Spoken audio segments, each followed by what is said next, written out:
নানা আয়োজনে চলছে বিএনপির কাউন্সিল। এ সময় হঠাৎ করে মঞ্চে হাজির সভাপতি প্রার্থীর প্রেমিকা।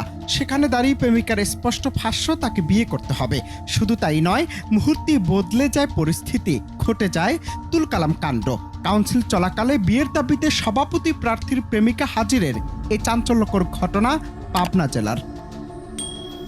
স্থানীয় সূত্র বলছে এই ঘটনা ঘটে ভাঙ্গুড়া উপজেলার দিলপাশার ইউনিয়ন বিএনপির সম্মেলনে। অনুষ্ঠানের অন্যান্য সদস্য এবং উপস্থিত নেতারা শুরুর দিকে অবাক হয়ে যায়, কারণ মঞ্চে ব্যক্তিগত দাবি কেউ প্রত্যাশা করেননি। ঘটনা দ্রুত নেট দুনিয়া ভাইরাল হয়ে যায় এবং সামাজিক যোগাযোগ মাধ্যমে ব্যাপক আলোচনা তৈরি করে। আমি এখানে আমার অধিকারের জন্য আসছি। আমার সাথে শারীরিক সম্পর্ক আছে, বিয়ার প্রতিশ্রুতি দিছে যে সে বিয়ে করবে, একটা কাগজের সাইন নিয়ে এই